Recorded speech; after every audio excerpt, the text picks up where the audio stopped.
thank you for coming. My name is Maria Kapsali and I'm Associate Professor in Physical Performance here in the School of Performance and Cultural Industries. And today I'm going to be talking about Kinesonic Embodiment with some help from a group of students from the theatre and performance field. Just to give you a little bit of context before I start, those public lectures came together last year when we've got some colleagues doing their professorial addresses, and then later had the idea of extending those and including people who went on research leave. So I was on research leave for 2 semesters, and the whole idea is that this lecture captures some of the activity or some of the findings from that year. My colleague Scott Palmer told me once that during the research leave, somebody either writes a book or reads a book, and I've done neither of these things last year. So it's a bit like what have I done? And what I've done is that I spend a lot of time with people, and some of these people are in this room, and it's lovely to have you today. So I spend a lot of time working with people from very diverse backgrounds, including academics and industry professionals, trying to make sense of sound and movement interaction through a wearable technology that has been developed as part of the research. And one of the things I just want to start with is that within academic environments, there is very much this assumption that the findings or the research or the knowledge sits within a particular individual or a group of people if they're working together on a project. And for me, my experience, especially with this project, has been that whatever claims I can make to knowledge were a lot more interpersonal and intersubjective. And they came about through interactions with people, through encounters with people. And that is actually inherent also in the subject matter of the research, because what we're dealing with is not something that is widely available or known about. So in some ways, I'm not that far ahead from the people I'm working with. So we're working this out together. And so this is, if you want, this is one of the key things I would like to capture with the material today. So just to give you a sense of what we will be doing, I'm going to give you a little bit of context around sound and movement interaction, where it happens, and what it is. I'm going to show a couple of examples from sound and movement interaction in performance, just because this takes place within the performance environment, but performance is more important than the other places. And I will then talk a little bit about this idea of the kinesonic and what I mean by that. Then I will give you some examples of the encounters I just mentioned through reading some of my notes from field work. And we're going to finish off with some sharing from the work we've been doing this term as part of the creative practice and performance context modules. That's a second-year module, which is taking place in the theatre and performance degree. And our students have kindly agreed to come and share some of the work with us today. So this is by no means a polish performance. We're only into week six of the but we thought it would be a really good point to share some of the work. They might have things to ask you, and you might have things to ask them.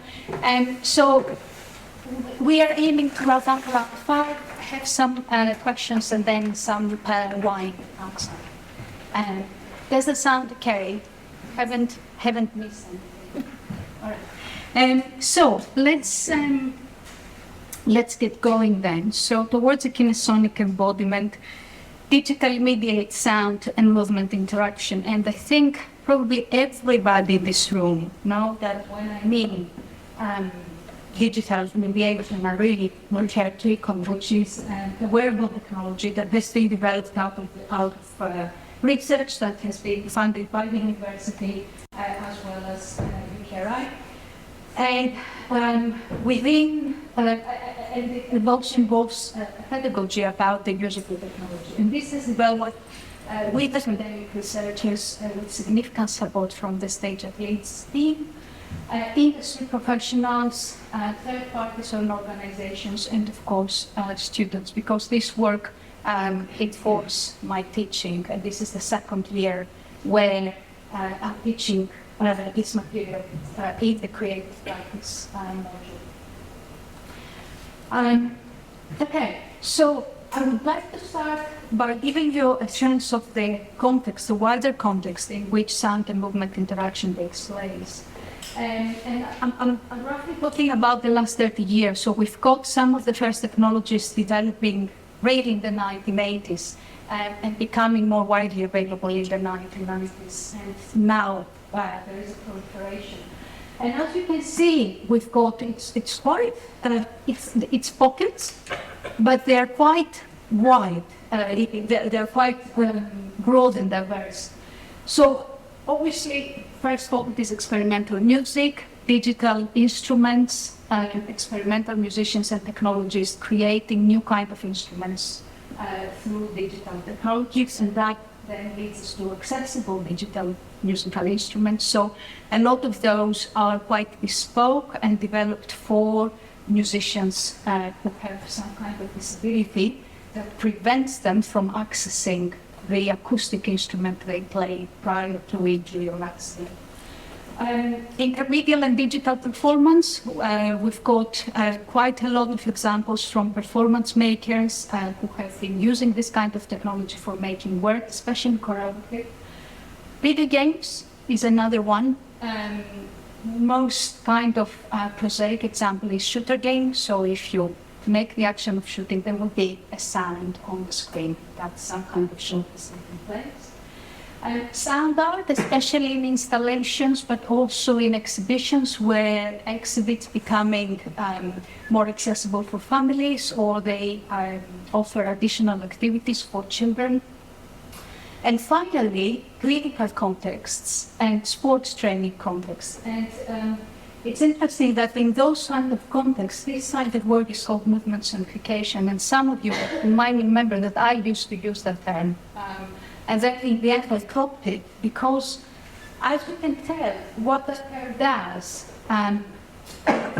signals a very specific agenda, which is that what is of interest there is the sonification of movement, is the idea that the technology, the sound, will give us an additional register through which the movement can be studied or a clinical condition can be diagnosed. So there is a very specific agenda in that area. The technologies they're using might be very similar.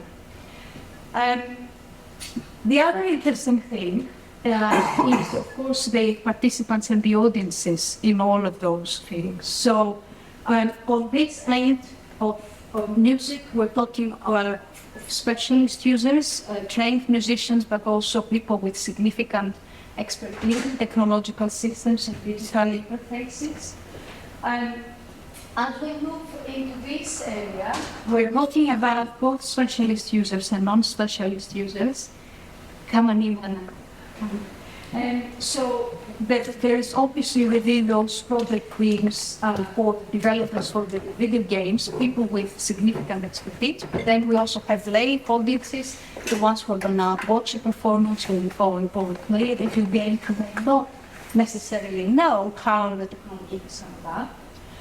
And then as we move further along, when we're looking at sound art, for example, we're talking about lay audience, people who may not even know about sound and movement interaction. They might walk into an exhibition and they might find that the particular artifact has been offered in this kind of way. And then when we're talking about sonification, we're also talking about patients. So participants there may be using this in order to address various conditions, a lot of them related to motor control and motor learning. So these are some of the examples of the commercial products that are available right now. The first one is a certified glove for rehabilitation. for stroke, for people who have experienced stroke. And as you can see, it is a glove. And the interest there is in enabling patients to regain motor control in finger joints. So it does a very, very specific, targets a very specific part of the body. And the idea is that as those little dots appear on the screen, the patients presses the dots and they get a sound. And through that, they might regain fine movement in their fingers.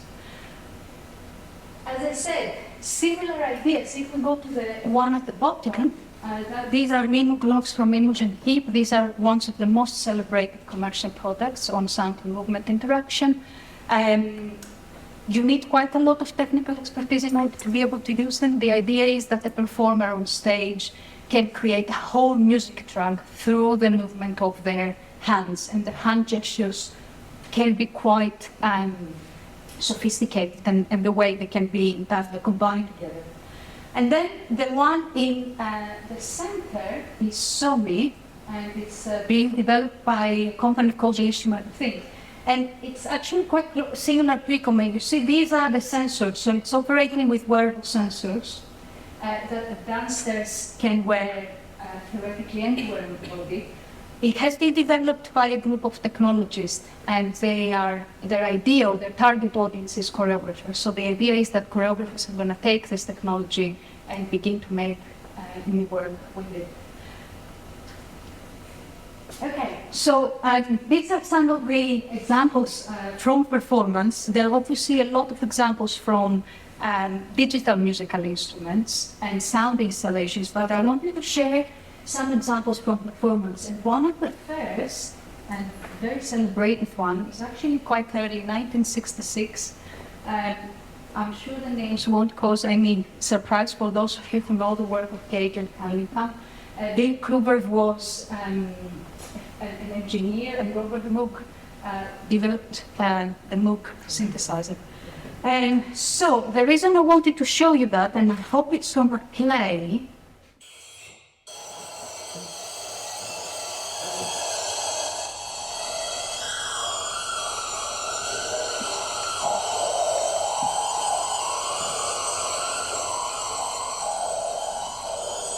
so the way the system here is that the head antennas in 40 with this channels. You see the antennas there.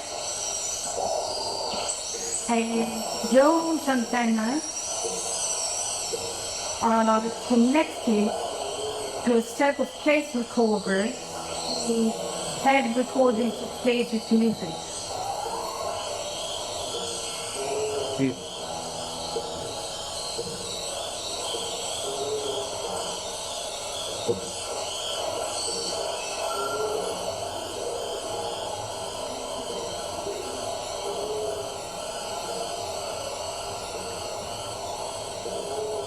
So it has been described as a collage of sound, movement, and humor.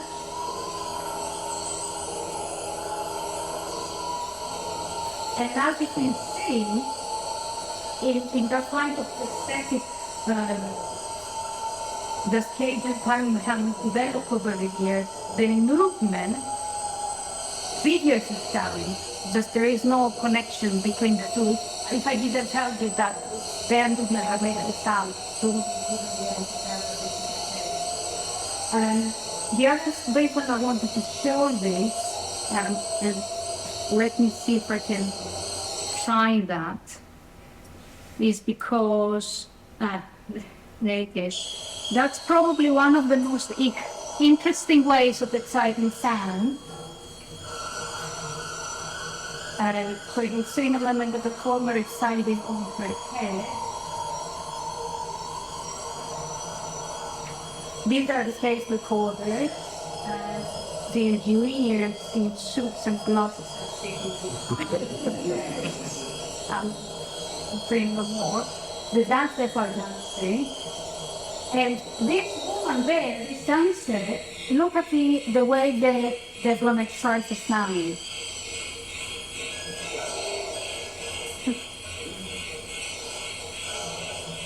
So I think that's probably one of the most imaginative gestures for exciting sound that as a kind of and here is the other engineer. And so lots to say there about gender roles, the way technology is understood, very separate. Women are doing one thing, men are doing the other thing. The people who do the technology are in suits and ties, the people who are doing the dance are in leotards. The movement is what we would identify as contemporary ballet. So this is one of the areas in which the one of the first experimentation happened. Moving forward quite a few years, this is from 2015 by Robert Wexler and Andreas Bergson.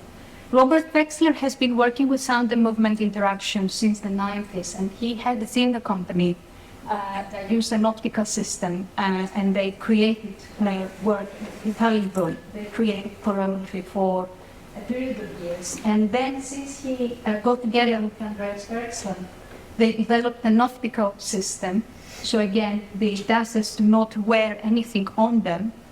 Everything is happening from the cameras who send the material into the software. And I just want to show you one of those examples.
So again, very clearly positioned within professional dance. There is a trained dancer who works with that.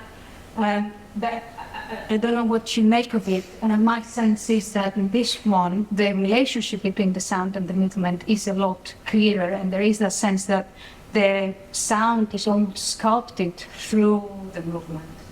And I think that's mostly because of the accuracy of the technology, rather than a particular approach to the movement. But it might be one, but on the basis of what Wexler and Bergson have written, my sense is that it has to do more with the mapping between the motioning and the sonic output.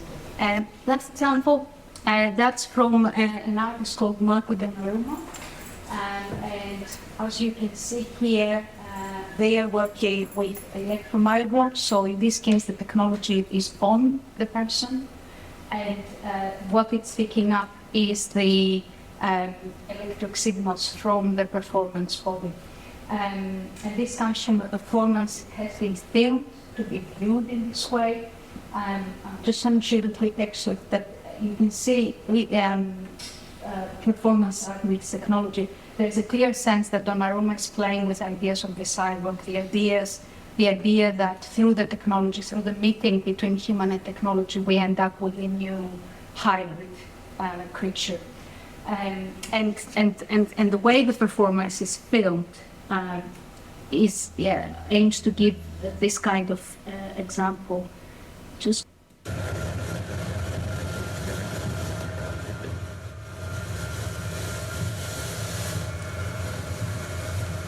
So there is a sense that it's not clear what exactly we see, it's not clear which part of the body is moving, very different kind of movement from the stylized and various movement between the other two currently.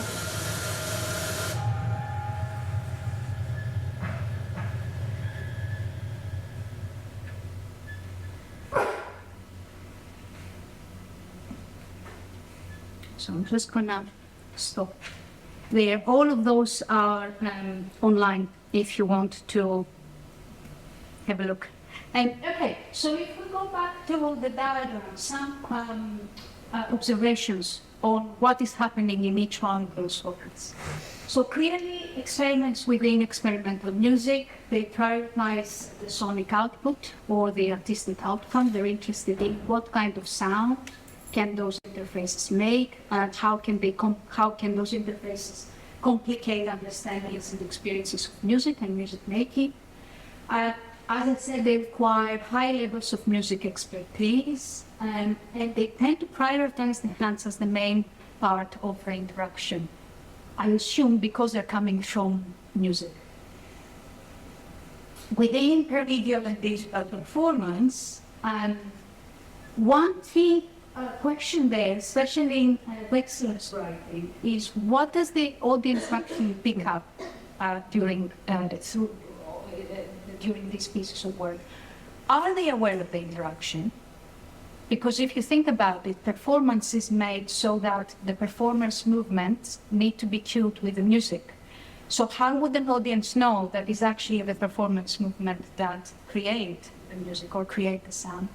And the other question, of course, is, well, even if they are aware, would that have any impact on how much they appreciate a performance? So there is something about the question of skill, and a lot of people who talk about sound and movement interaction, they say that, in fact, a way of evaluating those systems is whether they can give us a sense of the performer's skill, because that's where the audience's appreciation comes from. Are they skilled in using those systems? And if they're skilled, then what does the skill consist in? And the other issue, if you want, is that although we had a lot of experimentation in these areas, there is no established pedagogy or training approach. So there is a lot of knowledge in that field, I think, but there aren't any established models for allowing that knowledge to disseminate. So, and the other issue is that a lot of the technologies that have been used have become obsolete. So even if people know what to do with those things, they don't have access to those technologies anymore. So knowledge tends to get lost from one project to another.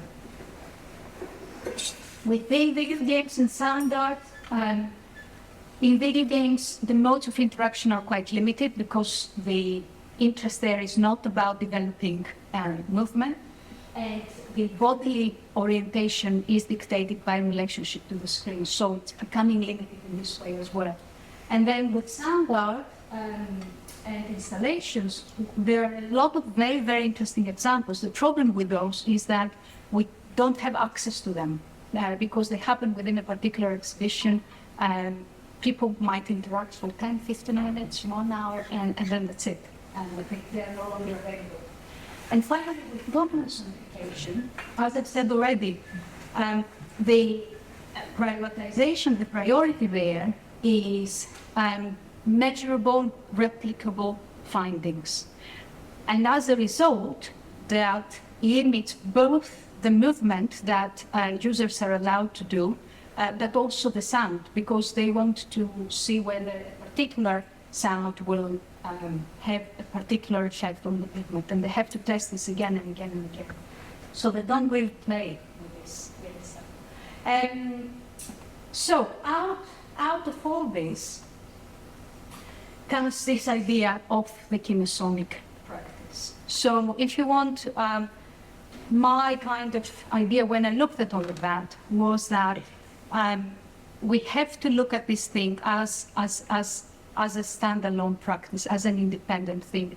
We lose a lot if we see it in relation to dance, or in relation to music, or in relation to rehabilitation. So if you want, the key principles of Kinesonic practice is that it places equal attention and value on the motion input and the sonic output. It integrates insights from all those different fields in which sound and movement interaction is happening. It seeks to develop a pedagogy and a compositional approach that allows us to, first of all, understand what this is, identify activities through which we can train it, allow the dissemination of the practice.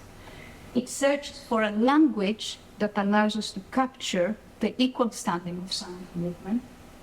It engages with the cultural context and value systems through which people, all kinds of people, might encounter that practice, and I'll tell you a little bit more about that. And finally, it aspires to enable a self-determined approach to movement and the intersubjective process of sound formation. So this is not about telling people how they should move and what they should be doing. It's about enabling them to access, enjoy, and whatever movement is already there. And especially through the Healthy Aging Award I was running last year, and that's big so much lunch from this. Everybody has movement in them. When we don't have movement in the body, we're dead. So it's just about allowing this to come forward and manifest and creating the space for this. So what's in the name? Kinesonic comes from the kinesthetic and the sonic. I'm not the first one to use the term. The term appears with an A and an E in an article by Nilsson Bokovic and Mark Bokovic in 2006 in relation to Bodycoder, a system for sound and movement interaction developed in Huddersfield, which allowed musicians to create sound through movement in the Finch joints. More recently, Karen Collins have used it in a study of video games, and she talks about the binding of the sound with the movement that allows the emergence of a new meaning. So the way I understand the Kinesonic is that it allows the user to claim ownership of the sound they're making. People refer to as, this is my sound, but also conflate the spatial and the bodily boundaries with the sound. So people might say, this is me, and in fact what they mean is, this is the sound I'm making. So there is that sense that the sound really lands in the person's body, not just when they make the movement, but they develop a relationship with the sound. Okay, so are we talking about a brand new sense with the Kinesonic? The idea is that there is a lot of research that talks about how senses are culturally and socially determined, and they are placed within particular pockets or categories. So we have this idea of the body, we have this idea of the kinesthetic, but we need a new term for the two of those things coming together. The very interesting thing is that on a physiological level, there is a lot of evidence that sound and movement work together. So the Koch and colleagues did a study a couple of years ago exploring whether a person's estimation of the duration of the movement will become more accurate if the movement is accompanied by sound. And found that it does become more accurate. And they explained the findings of those experiments with reference to previous research, which showed that auditory perception is enhanced when sound is triggered by an action, and that motor preparation has been found to elicit responses in the auditory cortex. And in another study that reviewed all the work that has been done in movement sonification for rehabilitation, Schaffert and colleagues talked about the widely distributed neuroanatomical network connecting the auditory and motor systems at the spinal cord, subcortical, and cortical levels. So clearly there is a physiological basis that makes the relationship between sound and movement intuitive, and allows people to kind of access this very easily. But in terms of the language we have available for the phenomenon, there is a poverty that we don't really have the terminology to capture those kinds of interactions. Okay, so what does one do when they create sound out of the movement? And I really mean it in that first encounter. So first of all, they have to work out how the movement, generate sound, they have to find what we call the excitatory gesture. Do you remember before in the Cunningham Cage piece, the dancer lifting the woman off her head? So they have to find the excitatory gesture. What do I need to do that will allow me to make sound? Once they find that, they have to resolve issues of balance. Okay, so the part of the body needs to be available for movement. Another strategy I've observed across very different kind of participants is that people employ stillness and silence as a way to test the opposite. So if I stop moving, will this thing stop making sound? And can I go back to this in order to verify that, yes, this is still working? The other thing that a lot of people tend to do is that they tend to return to successful couplings. So if they find a particular movement or gesture that creates a particular sound, they'll do it, they'll move on to something else, and then they'll come back to it. It's a little bit like developing the blocks for a vocabulary. So they learn words and then they begin to put those words together into a sentence. And then what some users do, not all, is that they align the excitatory gesture with the duration and behavior of the sound. And this is called entrainment in the literature. So it's this idea that if the sound continues, they will unreflectively also make their movement continue in order to match the duration of the sound. And this has been observed with people that have musical training, but also with people that do not get musical training. So what I would like to do is just show you 2 moments from a clip that happened during the Healthy Aging project I was managing last year. The Healthy Aging Award was funded by the ESRC Council, and the idea was to test whether ECOM could be used as a tool for encouraging movement in older adults. So one of the first tests we did was that we worked with a range of participants, and both in group situations and in one-on-one. And if you bear in mind the stuff I showed you in the previous slide, the excitatory gesture, engaging stillness, going back to a coupling they found already, making the movement last the duration of the sound. We'll see all of those things in Michael's movement there. The other thing to say is that Michael, prior to what I'm going to show you now, has been working for about 5-6 minutes, and at this point we changed the sensor. So he is wearing the sensor on his right leg. And he got up from the chair, he moved a bit, he realized where the sensor is, and then, on his own, he went and picked up the stick, although she could move without the stick. And this is what I meant before, that once people find how they create the sound, then the next issue they have to resolve is the balance. Okay, if I make sound through the leg, how can I access the movement of my leg in a way that is accessible to me? People who don't use a stick often go on the floor, because that resolves issues of balance very easily. And Michael here chose to use the stick. So hopefully this will play. Yeah, there we are.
So you see, this is the movement he found and he's returning to.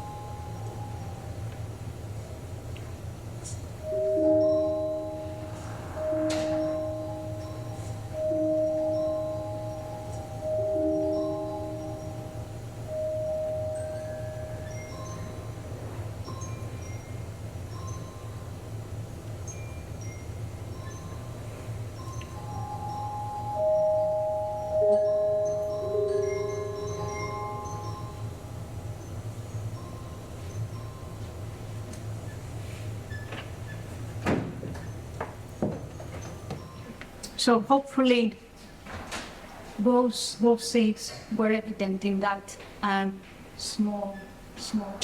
We can come back with later if you've got any questions about this. Okay, so it's all very well. I had this idea that we should call this thing Kinesonic practice, and it should be a thing on its own, and people will practice it and have their parental time with it.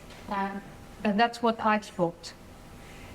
So there is a question as to what all these other people think and what happens in that moment.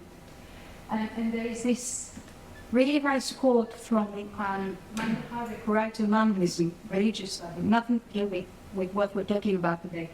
But it talks about names. Names can aid recognition, establish communication, permit familiarity, and enable mutual understanding. These are all the reasons why I said we need a terminology for these things so we can know what we're talking about, we can identify it. But, Harvey says, names, even very good names, do not say everything that needs saying. They're not stories, and they can be misleading. So what I would like to do now is I'd like to read some of my two extracts from my field notes. These are from interactions that happened last year while I was running the Healthy Aging project, and they both come from visits in care homes. And this was, in both of those cases, this was my first visit in the care home. I'd never met those people before. And at the end, I'll describe what happened, and then I have a couple of notes on my experience with it. A high-end care home in North Yorkshire, spring 2023. You are somewhere in this space, past 80, where anything can happen. You look frail, but strong. Blue eyes that pierce behind glasses. Your hands grip a walking frame. What is this for, you ask? It will allow you to make music out of your movement, I say. Why? What's the purpose of this? Movement is good for you. You seem unconvinced. After a few minutes, what is this for? I don't understand. It will allow you to move and make music. I don't understand. What's the purpose of this?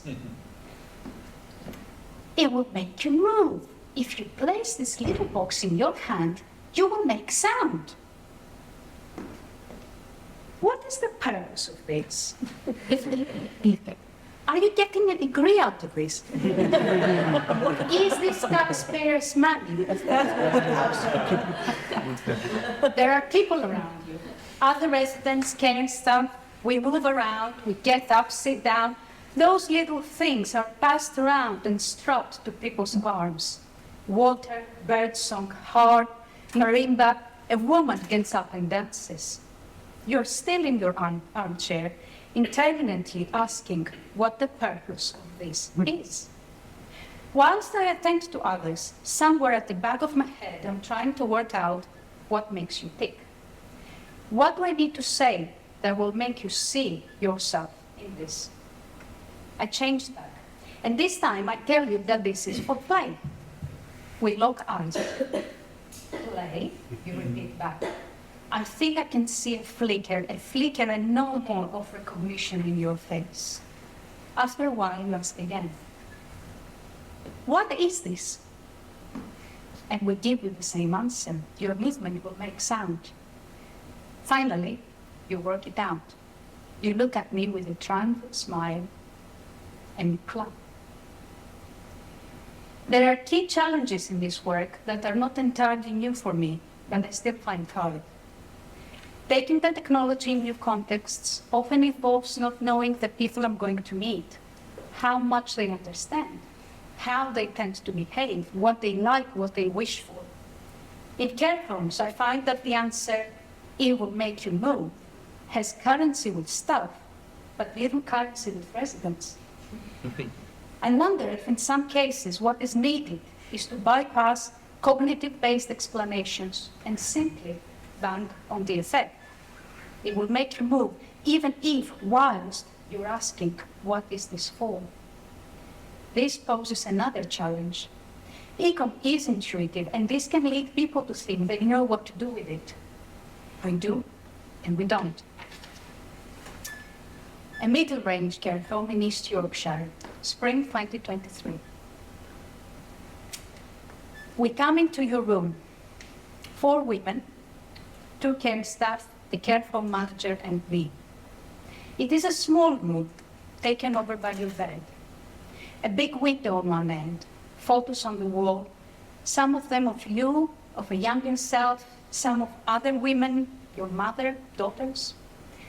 We stand around, but there is not a lot of space, so inadvertently we hover over you. You're in bed. Your hair is short and white, your eyes are sharp green. Your face is smooth. I can't tell how old you are. You seem young. You had a stroke, and you can no longer move your left side. You talk, but little. Short phrases, one-word answers. It feels that every response is strung together with what I recognize as effort. I cannot tell what makes talking difficult, but I can sense that taking all 4 of us in, engaging with what is being asked of you, takes a lot. We ask your permission to place the sensor on your wrist, and we do. I plug in the box, we go through some sounds. And then, wrong sensor, and then we hit the piano. Something changes. You record your moving sound. You play. You play the piano. You move your lower hand in a swipe or hammer-shape, right and left across the front of your body and onto the little table that is connected to your bed. Occasionally, you bring the fingers in and you move them on an imaginary keyboard. I know that the sound is triggered from the movement of your wrist and not the movement of your fingers. But this matters little. Later, you will tell us that you used to play the piano.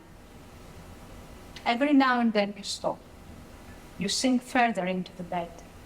I can't tell if you're falling asleep, if you're lost in a place of your own, or if you're recharging. You begin again. The sense that every action is costing you effort has lessened. I'm standing diagonally in front of you and I move along to your music. I shift my weight from one leg to another, sway my arms. Your eyes are sometimes closed and sometimes open, but I'm not sure if you can see me. It feels that you see past me. You're sounding and moving, and I imagine that your sound becomes gradually filled with all the things you would never say. The light that you won't have outside this care home, the piano that you won't play, the people in the pictures that have become visitors. My eyes fill with tears. I'm emotionally and methodologically lost. I look to the woman on my right to see if she's also moved. I'm suspicious of this thing that seems to have taken over all of us. How can so much sadness be in your music this is not a real piano. It cannot accommodate this level of expressivity. There are no keyboards to touch your fingers, no resounding body to carry the reverberation of your action. Is my investment in this project that is creating all this emotional involvement? Or is this big wave of affect genuinely coming from you? What exactly am I doing right now in your room? Am I observing you whilst allowing myself to be affected? Is this good research? I decide to let go of self-consciousness, abandon whatever protocol is expected in this type of situation. I let my tears roll down. All four of us are crying by that point. I'm not sure you realize the effect you have on us. I will never be able to verify my experience against yours. We will never have a chat about what has just happened. So, these are some of the encounters I mentioned at the beginning of when I was lost. I had no idea what to do in those situations, but clearly something was happening. And what was happening was in that space between me and that person and everybody else who was present and the context in which we were. And that's what I mean about knowledge being generated through those encounters and not independent of them. So that takes us through some of the research questions, the key research question that Roger is asking. Artistic pedagogy, what movement for what sound? If any movement can produce any sound, how are we going to decide what movement for what sound? According to what criteria? Social, for whom? In what context? Cultural, according to what framework and what language? Methodological.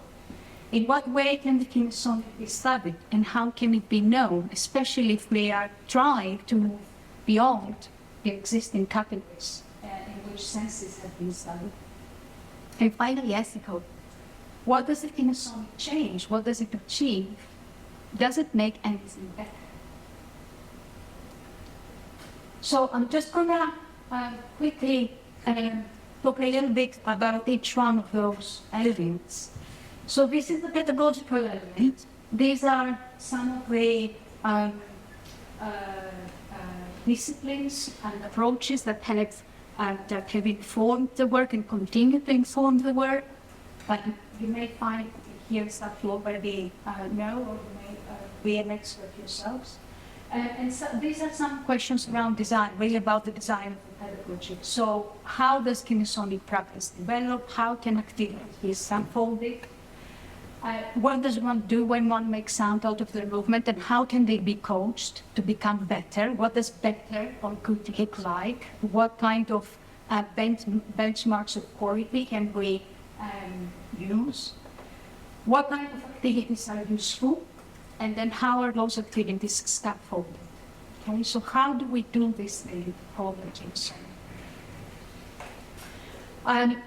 It's a tripartite pedagogy, at least for now, and this is what we are exploring in creative practice. So we start with embodiment. We start with exploring different structures and sensations, and then we take this into composition where we bring the sensors and the sound in, and ideally that will lead us to the creation of some kind of meaning, either for people watching this or for the individual who's experiencing it. And the idea is, as Collins mentions, that this meaning might exceed either the sound or the movement on the road. It's a kind of a third thing that emerges. And of course, all of this happens in relation to what kind of participants, whom are we talking about, who's trained on this, the context and the purpose. So are we looking about training, for example, theater and performance students? Are we looking about going into care home and using this for residents there? Are we looking for service users in charities? What's the purpose of it? Second thing is what I call eco-locating. So when I go out with your thing, what kind of social and cultural context and value systems do I bump against? And what often happens is that in the same way that echolocation works, that mapping makes me aware of value systems and reference points that may be invisible, but still very, very operative, but they kind of come back.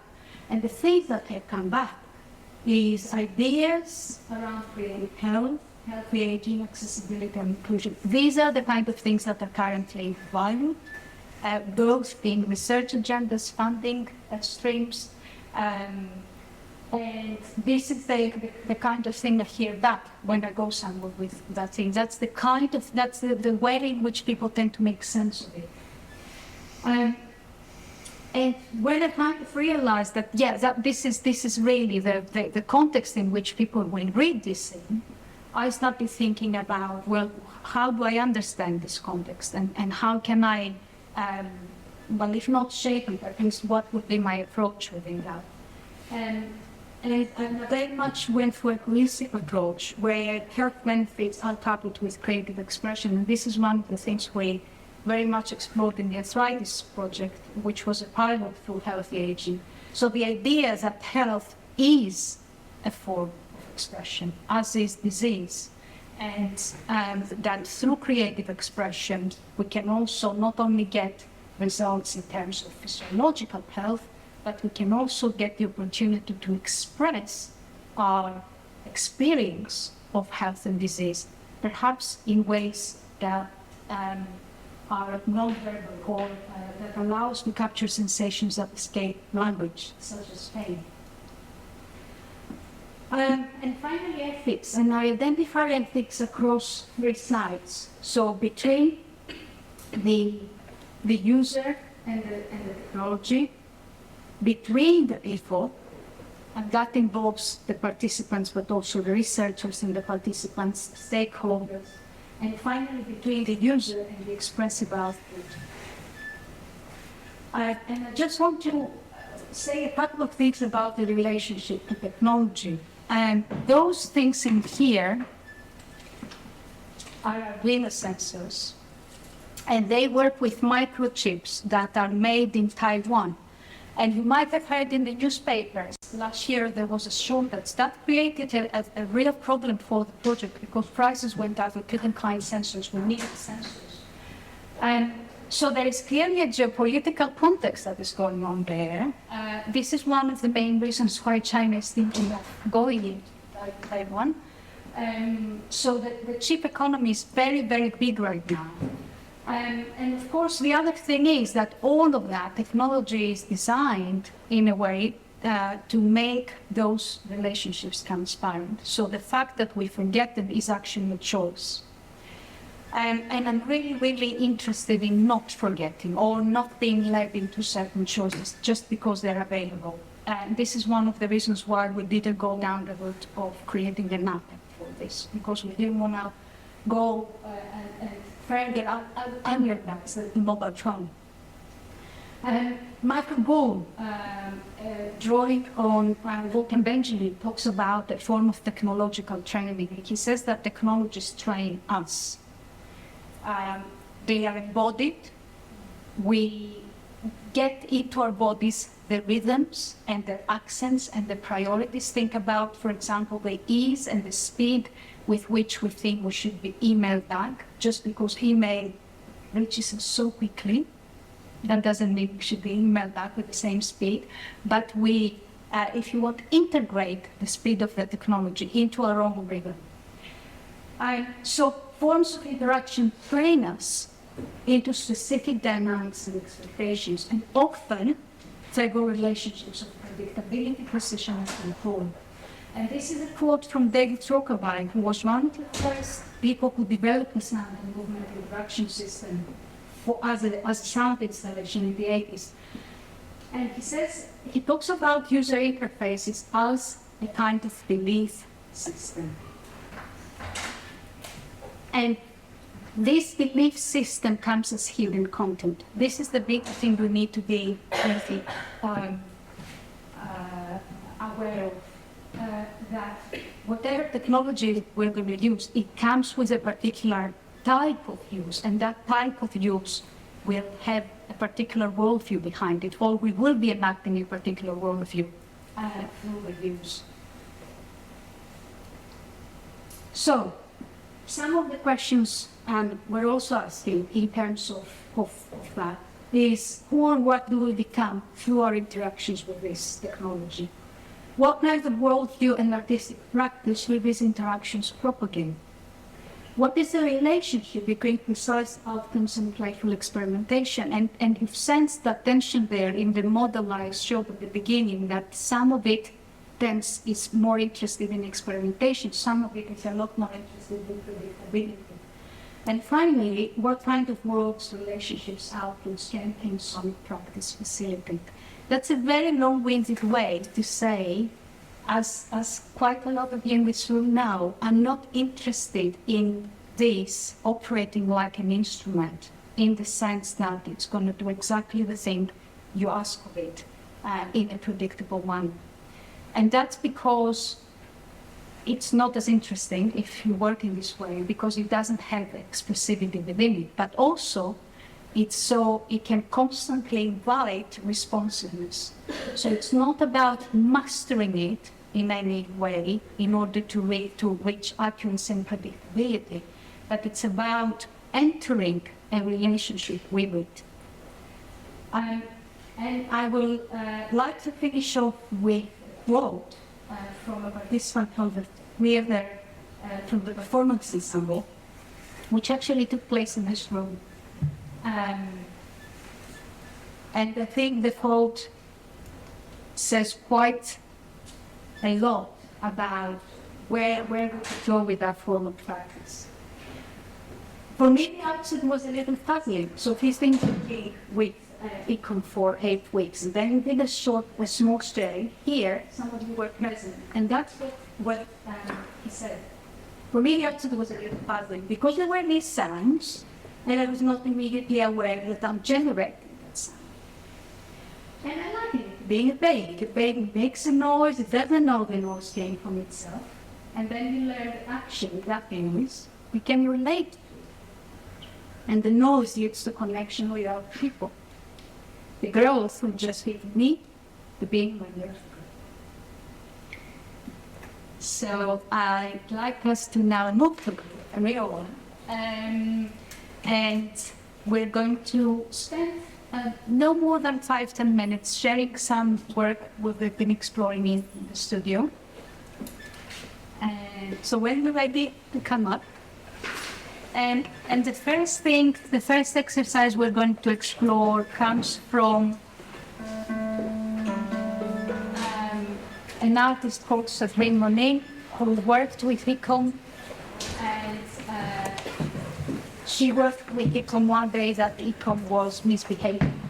And she came up with this activity on the spot because she had a group of people and the technology to work. So, if you want to find a space in the room, and you can face anywhere you want, and take a moment to arrive, and see where you are. Maybe take your shoes off. Yeah, move back. Just maybe take your shoes off. Yeah. And just get a sense of where your weight is right now. And it might be a little bit more to the front, or it might be a little bit more to the back. And just get a sense of where the rest of the body is, how the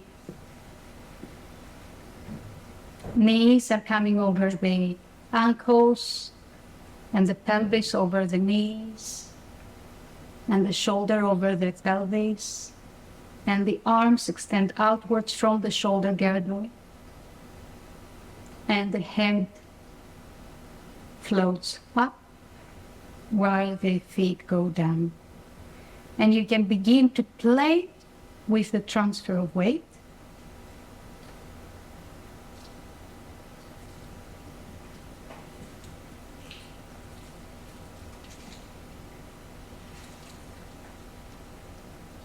So exploring how the weight moves across your base.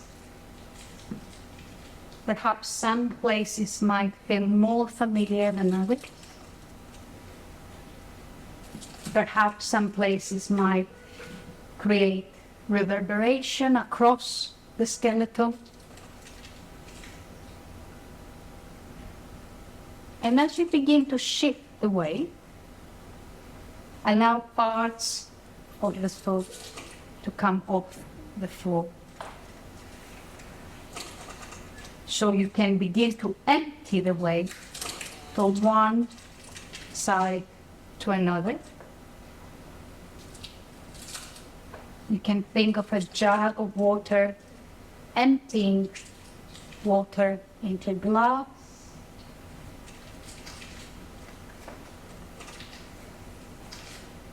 And if you allow the cancer to become bigger, so you can actually free one leg.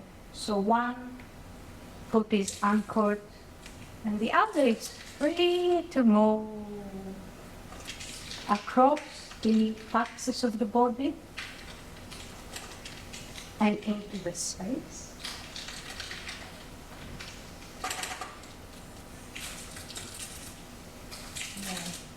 And now you can begin to play with the surfaces that come in contact in and out of the floor. And you can take that exploration into space.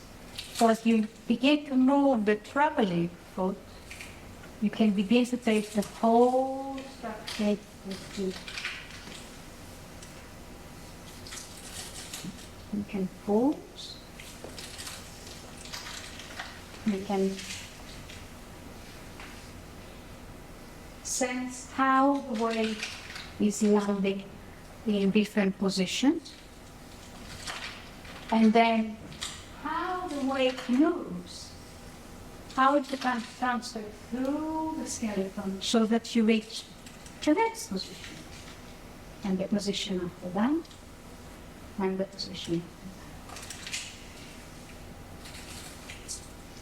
And the other thing you can begin to explore is what the rest of the body is doing. So how the head and the arms might be used as a counterweight, where the eyes are going, and you can begin to allow the gaze to open, look around. You can face the way your feet are going, or you can keep them separate. You can go towards one way, orientate the body in one way, and then the face in another.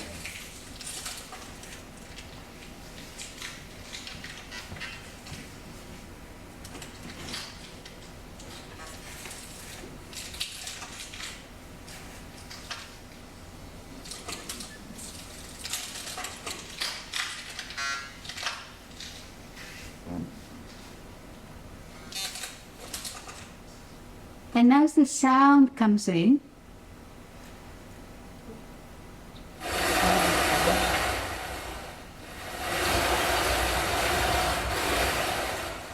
allow the sound to land on different parts of the body, or allow the sound to inform your experience of weight. The imagery that might be arising for you.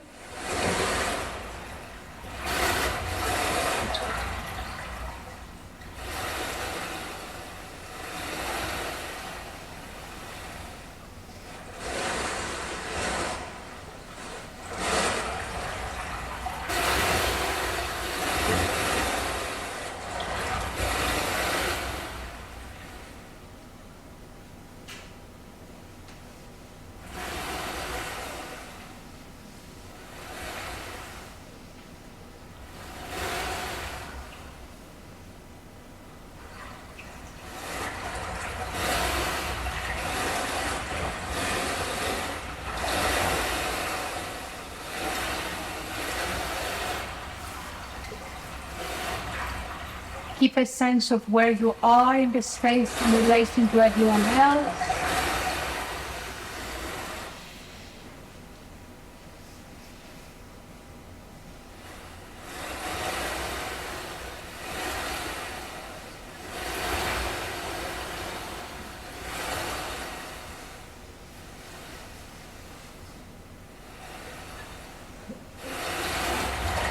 And if there are any tubes that come up, feel free to use the knife and stick them out loud.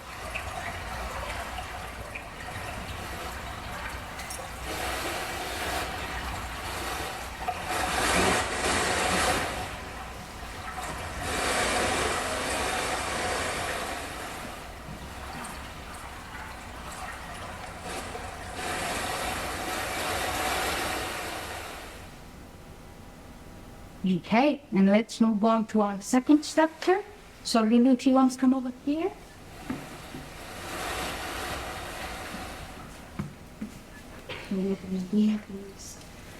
Everything else is set as you want it.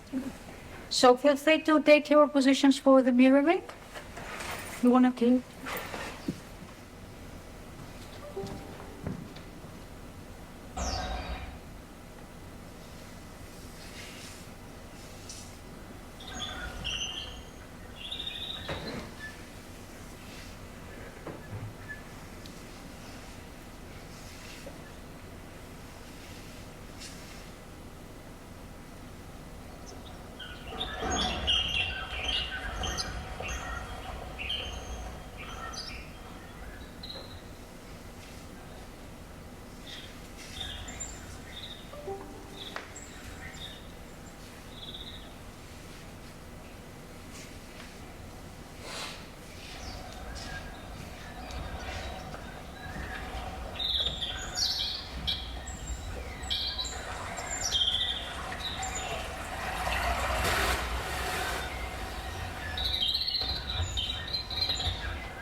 Great, thank you.